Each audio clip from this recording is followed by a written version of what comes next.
문제 좀 볼게요. 1번부터. 어느 지역의 오피스텔 가격이 4% 인상되었습니다. 오피스텔 수요의 가이탈성이 2.0이라면 오피스텔 수요량의 변화를 묻고 있습니다. 그러면 이 문제는 묻고 있는 게 뭐예요? 탄력성 값이 갖는 의미예요. 그래서 눈에 띄어야 될 건 수요의 가이탈성이 얼마로 주어졌다? 2.0으로 줬는데 이 2.0이 의미하는 바는 뭐예요? 가격이 얼마 변할 때? 1% 변할 때 수요량은 몇 프로 변한다? 2.0% 변한다 이 말이죠. 근데 가격이 얼만큼 변했대요? 가격이 4%만큼 어떻게 됐다? 인상됐대, 인상. 그래서 가격이 4%만큼 인상되니까 뭘 구하라는 거예요? 수요량은 몇 프로 변합니까? 이거 구하라는 거잖아요. 그럼 구하는 방법은 1% 변할 때 2% 변할 애가 4% 변했으니까 4%에다 2를 곱한 얼마만큼? 8% 변하겠죠. 그 8%까지 찾아내는 게 우리가 배운 뭐예요? 탄력성. 근데 8%가 두 개 있죠. 증가하는 거랑 감소하는 거랑. 그럼 여기서 증가냐 감소냐를 찾아내는 건 수요 법칙이죠, 수요 법칙. 그래서 8% 감소해야죠, 감소. 그게 답은 몇 번? 그래서 4번입니다. 그래서 제일 좀 뭐라 그러지? 제일 걱정되는 분들이 3번 찍는 분들이에요. 그 두 가지 성격을 갖고 있는 거예요. 하나는 뭐 급해. 건넘는다고 그러잖아요, 우리. 그 8만 보고 그냥 3번 찍는 분들. 그러니까 뭐가 아직 안 들은 거예요? 수요 법칙이 아직 안 들은 거예요, 수요 법칙. 그래서 반비례만 죽어라 외우면 이게 감소인지 증가인지 안다? 아니에요. 무조건 우리는 뭘 하셔야 돼? 가격 올랐으니까 수요량 어떻게 된다? 감소한다는 기계적으로 나와야 돼. 그래서 답은 3번, 아니 3번이 아니라 4번. 2번, 소득이 10% 증가하자 어떤 부동산의 수요량이 8% 증가했다. 그럼 얘는 지금 소득 변에서 수요량 변하고 있는 거잖아요. 그리고 소득의 변화율과 수요량 변화율 줬으니까 이건 누가 뭐래도 무슨 문제다? 수요의 소득 탄력성 문제예요. 그럼 소득 탄력성에서 기억해야 될 건 소득 늘 때 수요량도 늘면 정상제. 그 다음에 소득 늘 때 수요량이 줄면 열등제. 그러면 얘는 정상제, 열등제만 눈에 보여야 되는데 얘는 소득 늘 때 수요량도 늘었으니까 뭘 찾으면 돼요? 1번에 있는 정상제 찾으면 돼요. 만약에 정상제가 보기 안 보여. 그럼 누구 찾으시면 돼? 왜 열등제를 찾아? 소득 늘었는데 수요량 늘었는데. 우등제 찾아야지, 우등제. 그 답은 1번입니다. 그러니까 정상제 대신 누가 나올 수도 있다는 거예요. 우등제가 나올 수도 있어요. 동의어니까. 3번, 최근 부동산 시장에서 소형 아파트의 임대료가 10% 상승함에 따라 경제론에서 임대료는 누구로 이해하셔라? 가격. 그러면 소형 아파트의 가격이 10% 상승한 거예요. 그래서 그 소형 아파트에다가 동그라미 쳐놓습니다. 소형 아파트에다가. 그랬더니 소형 아파트의 임대 수요량은 5% 감소했대요. 그럼 여기다도 소형 아파트에다 동그라미 쳐놔요. 그럼 지금 가격이 변해서 수요량이 변했죠. 가격이 변해서 수요량 변했어요. 그러면서 동시에 반면 오피스텔 임대 수요는 몇 프로? 7% 증가했습니다. 그러면 오피스텔에다도 동그라미 쳐놓으세요. 오피스텔에도. 그럼 지금 여기서는 가격이 변해서 수요량이 변했는데 그 수요량 변한 게 몇 개예요? 두 개예요. 두 개. 즉 가격이 변해서 수요량이 변할 때 일단 첫 번째 가격은 누가 변했어요? 소형 아파트의 가격이 사실 뭐 몇 프로 변했느냐는 그닥 중요한 건 아닌데 10% 어떻게 됐대요? 상승. 그랬더니 소형 아파트의 수요량이 얼만큼? 5%만큼 감소하면서 동시에 또 어떤 변화를 가져왔어요? 동시에 반면 오피스텔의 수요량이 얼마만큼? 오피스텔 수요량이 7%만큼 어떻게 됐다? 증가했다. 이렇게 물었어요. 그럼 여기서 눈에 띄어야 될 건 가격이 변해서 누가 변하고 있다? 수요량이 변하고 있다. 그럼 가격 변해서 수요량 변할 때는 탄력성 두 가지 생각나야 된다 그랬죠? 그래서 가격 변한 거랑 수요량 변한 게 같을 때는 무슨 탄력성? 수요의 가격 탄력성으로 가라고 그랬어요. 그럼 수요의 가격 탄력성에서는 가격 변화율과 수요량 변화율 비교해 보니까 누가 더 커? 가격의 변화율이 더 크고 수요량 변화율이 더 작죠? 이때 우리는 뭐라 불러요? 비탄력적이라 불러.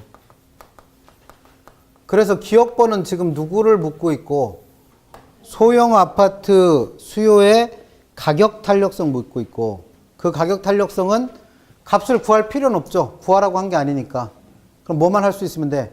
가격 변화율과 수요량 변화율 비교해서 수요량 변화율이 더 작으니까 이때는 뭐라 부른다? 비탄력적이라 부른다. 이것만 골라낼 수 있으면 되죠. 그럼 기억에 들어갈 말은 수요의 가격 탄력성을 구해서 비탄력적이라는 거 판단하실 수 있으면 되고, 그 다음에 두 번째, 가격이 변한 건 소형 아파트인데 수요량 변한 건 또 누구예요? 오피스텔이 오피스텔. 그럼 이와 같이 가격이 변해서 수요량 변하는데 가격 변한 거랑 수요량 변한 게 다르면 누구로 가셔라? 교차 탄력성으로 가랬습니다. 교차 탄력성. 그럼 교차 탄력성에서 신경 쓰려는 건 뭐였어요? 가격 변하는 방향과 수요량 변하는 방향이 같으면 대체제, 가격 변한 거랑 수요량 변한 게 발음되면 보완제. 그럼 이 두 개는 어떤 방향으로 움직이고 있으니까? 같은 방향으로 움직였으니까 교차 탄력성에서 해야 될 얘기는 이 두 개는 무슨 관계다? 대체제 관계다. 그래서 니은에 들어갈 거 소형 아파트와 오피스텔은 무슨 관계에 있다? 대체제 관계입니다. 그래서 답은 5번. 그래서 교차 탄력성에서는 묻는 게 뭐랬어요? 가격 변에서 수요량 변한 거니까 누구랑 구별할 수 있어야 되고, 가격 탄력성과 구별할 수 있어야 되고, 확인할 건 같은 방향이면 대체제, 반대 방향이면 보완제. 그래서 4번이 더 쉬운 문제죠. 3번은 동시에 두 가지를 묻고 있잖아요. 수요의 가격 탄력성과 수요의 교차 탄력성을 구별할 수 있느냐도 물으면서 방향까지 확인하라고 물은 거고, 4번은 그냥 뭐 물은 거예요? 방향만 확인하라고 물은 거고. 그래서 3번 문제가 아마 19회 때인가 냈던 거고, 4번 문제가 23회 때 낸 거예요. 그럼 이런 걸 봐도 알 수 있는 건 옛날보다 문제가 그만큼 어떻게 되고 있다? 쉬워지고 있다는 거예요. 쉬워지고 있다. 그래서 4번 봐요. 4번. 4번도 정리해보면 A 부동산 가격이 5% 상승할 때 B 부동산의 수요는 10% 증가했고 C 부동산의 수요는 5% 감소한다. 이때 A, B, A, C는 무슨 관계냐? 이렇게 물었어요. 그러면 가격은 누가 변했어요? A 부동산의 가격이 퍼센트는 중요한 거 아닌데 10% 어쨌든 상승했답니다. 그래서 A 수요량은 어떻게 됐대? A의 수요량은? A의 가격이 10% 올랐더니 A 수요량 얘기는 있어요? 없어요? 없어. 그럼 얘는 가격 탄력성은 관심도 없는 거예요, 지금. 그래서 A의 수요량 얘기는 하지도 않았어요. 그리고 누구와 누구에 대해서? B와 C에 대해서 얘기하고 있어요. 그래서 B의 수요량은 어떻게 됐고? 증가했고. 얼마? 10% 증가했대? B의 수요량이. 아, 얘가 5%구나. 얘가 5% 증가했더니 B의 수요량은 10% 어떻게 됐고? 증가. C의 수요량은 얼만큼? 5% 감소했대요. 그럼 얘도 눈에 띄어야 될 건 뭐예요? 가격이 변해서 수요량이 변하고 있는데 가격 변한 거랑 수요량 변한 게 서로 어때요? 다르죠? 그럼 무슨 탄력성으로 간다? 교차 탄력성. 그럼 교차 탄력성에서는 기억하셔야 될 게 뭐예요? 같은 방향이면 뭐? 대체제. 반대 방향이면 보완제. 그러면 A와 B는 같은 방향으로 움직였으니까 대체제. A와 C는 반대 방향으로 움직였으니까 보완제. 더 얼마나 쉽게 내? 그냥 공부한 대로 내는 거죠. 뭐. 답은 1번입니다. 들으신 분들은 어떻게 하세요? 다시 정리하세요. 다른 방법이 없지 뭐. 5번 부동산 수요의 가격 탄력성에 관한 일반적 설명으로 틀린 거 골라봅니다. 1번 부동산 수요의 가격 탄력성은 주거용 부동산에 비해 특정 입지 조건을 요구하는 공업용 부동산에서 더 탄력적이다. 그럼 지금 이 문제는 수요의 가격 탄력성이 더 탄력적이 된다. 이렇게 물은 거잖아요. 그럼 그 가운데 있는 주거용 부동산에 대해서 어쩌고 이런 거 써놓은 거 있잖아요. 그걸 누구랑 연결하셔라? 대체재수. 수요의 가격 탄력성이 탄력적이다 또는 비탄력적이다 이런 말 나오면 무조건 누구랑 연결하라고요? 대체재수. 그러면 주거용 부동산은 대체재가 많다 적다? 많죠. 공업용은 그래도 적을 텐데 앞에다 뭐라고까지 제한을 걸었어? 특정 입지 조건을 요구하는 공업용이에요. 그럼 이런 거 대체할 물건 찾기가 어렵겠죠. 그러면 지금 여기서 말한 그 공업용 부동산은 대체재가 적을 거 아니에요. 그럼 대체재가 적으니까 더 탄력적인 게 아니라 비탄력적 돼야지. 그래서 1번이 틀린 겁니다. 그러니까 습관을 그렇게 붙이시라니까. 문제에서 수요의 가격 탄력성이 더 탄력적이다, 비탄력적이다 이런 말이 나오면 그 중간에 설명되어 있는 말을 무조건 누구랑 연결해요? 대체재. 연결할 수 있으면 맞추는 거고 연결 못하면 틀리시는 거예요. 그게 문제 푸는 풀이니까. 그래서 그걸 못 찾아낼까 봐 걱정된 출제자는 2번에다 뭐라고 써줬어요? 힌트를 줬잖아. 수요의 가격 탄력성은 뭐의 개수에 따라? 대체재의 존재 유무에 따라 그 값이 달라진다. 그러니까 1번도 뭐 갖고 해결해라? 대체재 개수 가지고 해결하라고 힌트를 준 거예요. 출제자는 이렇게 세심하게 배려를 한다니까. 맞추게 하려고.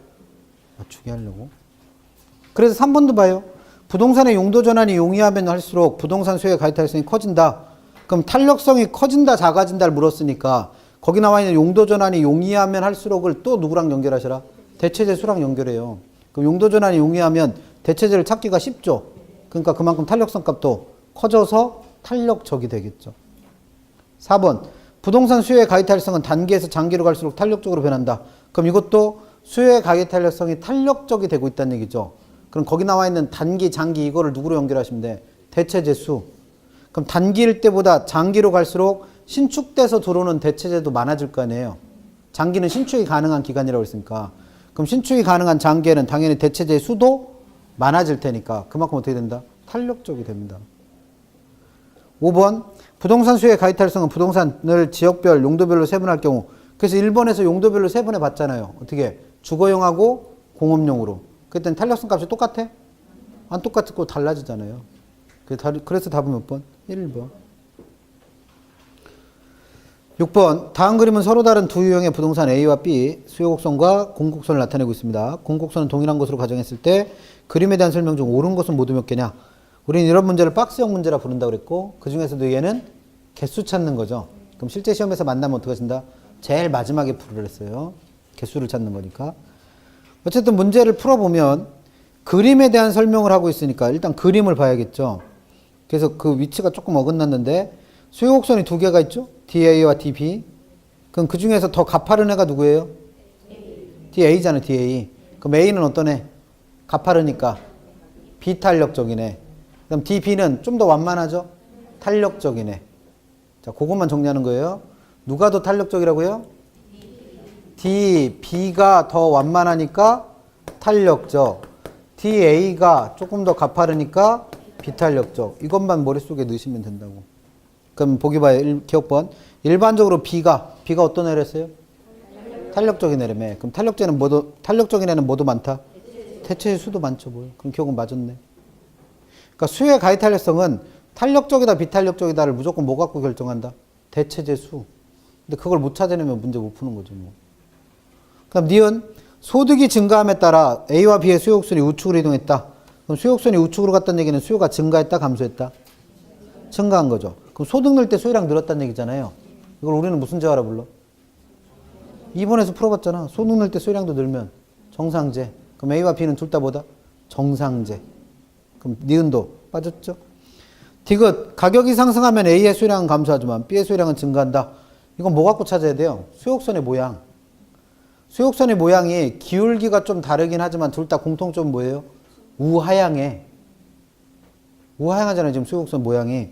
그럼 우하향하는 수요곡선이 뜻하는 바는 무슨 법칙이 성립한다? 수요법칙이 성립한다. 그럼 수요법칙이 성립한다는 건 가격 오르면 수요량은 감소한다는 거예요. 감소. 그러면 둘 다 우하향하는 곡선이니까 그 감소하는 크기는 다를지 모르더라도 감소하는 정도는 다를지 몰라도 가격 올랐을 때 A도 감소하고 B도 감소해야지. 수요법칙. 그러니까 수요공급 이론 공부 안 되면서 수요법칙이 머릿속에 안 들어가 있으면 못 푸는 문제가 널리고 셌어요. 그래서 수요법칙이 중요하다는 거예요. 반비례만 외우면 이 문제 풀어?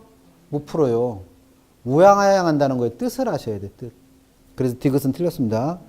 리얼 A. A는 아까 어떤 애라고 정리하고 갔어요? A는 비탄력적인 애라고 그랬잖아요. A가. 그러면 리얼도 틀렸네. 뭘. 그럼 답은 기억하고 니은 두 개밖에 없습니다. 그 답은 3번. 7번 주거서비스 공급의 임대료 탄력성에 대한 설명 중 틀린 것. 그러면 경제론에서 임대료는 가격으로 이해하라고 그랬죠? 그럼 이건 무슨 탄력성? 공급의 가격 탄력성입니다. 그럼 공급의 가격 탄력성에서 시험 문제 나올 수 있는 건 아까 뭐? 7가지 요인. 탄력성의 크기를 결정하는 7가지 요인. 그럼 이건 어떻게 접근하세요? 가격 올라서 공급량 늘어나는데 많이 늘어나면 탄력적, 적게 늘어나면 비탄력적. 그럼 1번에서 용도 전환이 용이할수록 공급의 임대료 탄력성은 더 비탄력적이다. 그러면 이 용도 전환이 용이하다라는 게 가격이 올라서 공급량을 늘릴 때 이걸 공급량을 많이 늘어나게 하느냐 적게 늘게 하느냐 이것만 따지면 되잖아요.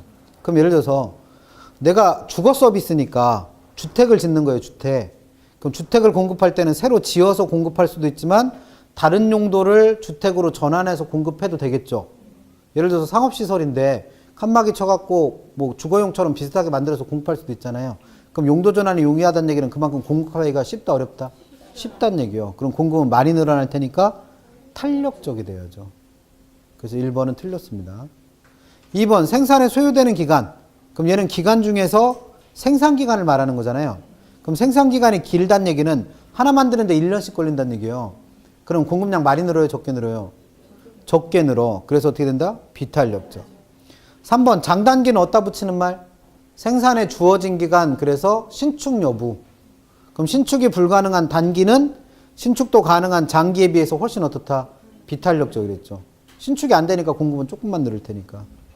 4번 건축 인허가가 어렵다. 그럼 정부에서 그만큼 규제를 강화시켰다는 얘기입니다. 그러면 공급량 많이 못 늘리니까 비탄력적.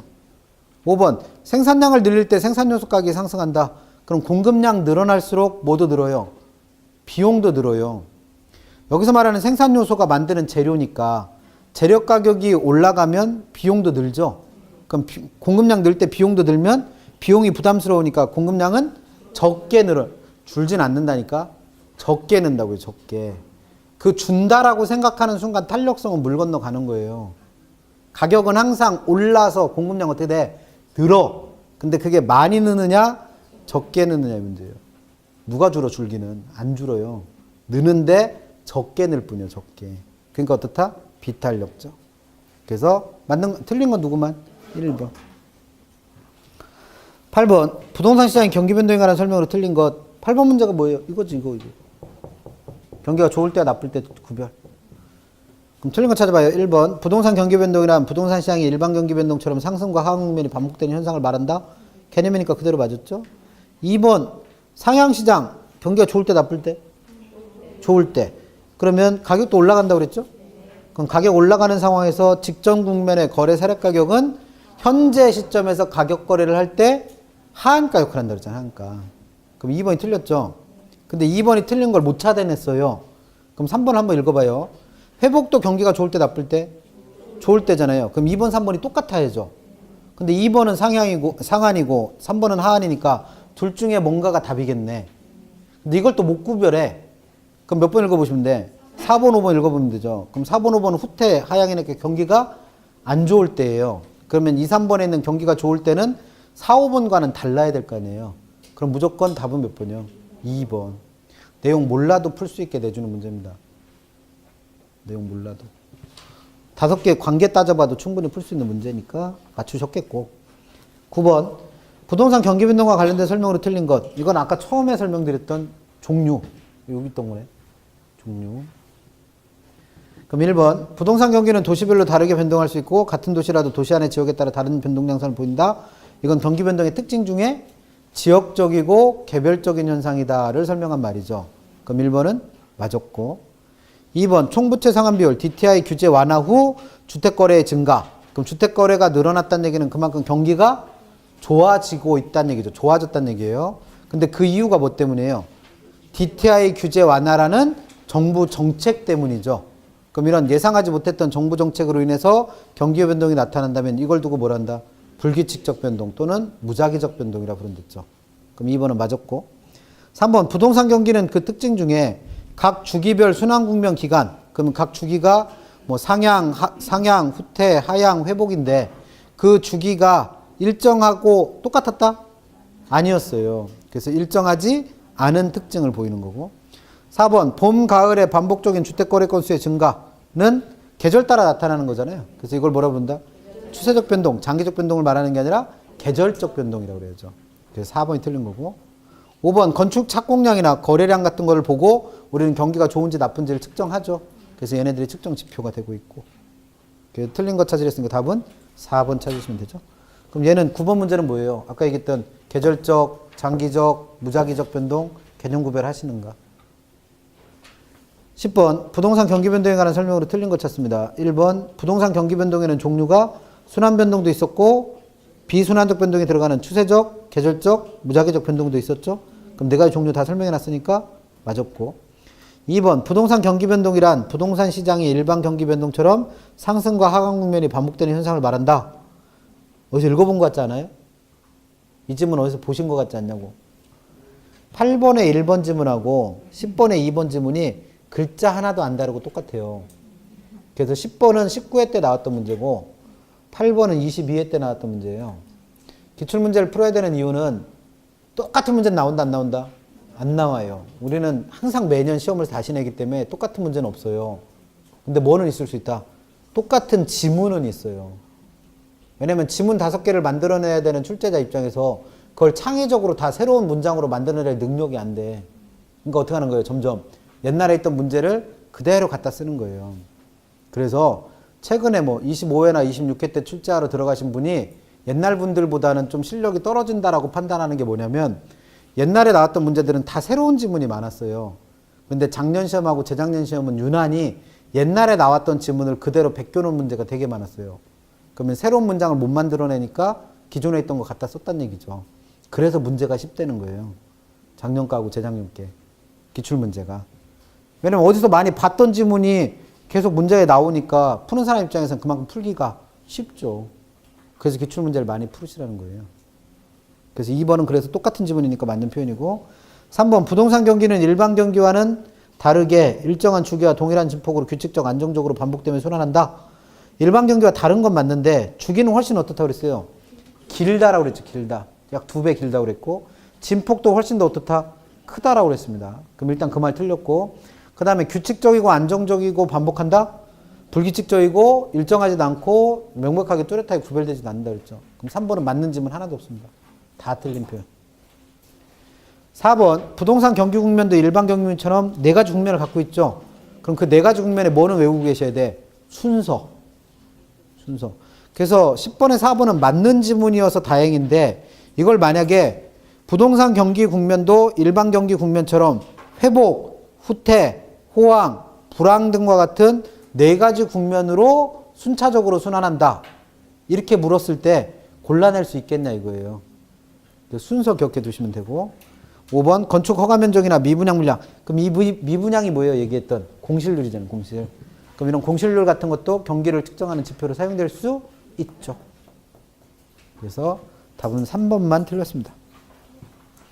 그러니까 경기 변동 문제는 절대 어려운 거 아니에요. 내용이 대단하게 어려운 것도 아니고 문제도 뭐 특별하게 어렵게 내는 것도 아니니까 그 문제들은 다 맞추시고 수요 공급 이론 시간 내서 좀 공부를 하시면 되겠죠. 수고들 많이 하셨고 다음 주에 뵙겠습니다. 수고하셨습니다.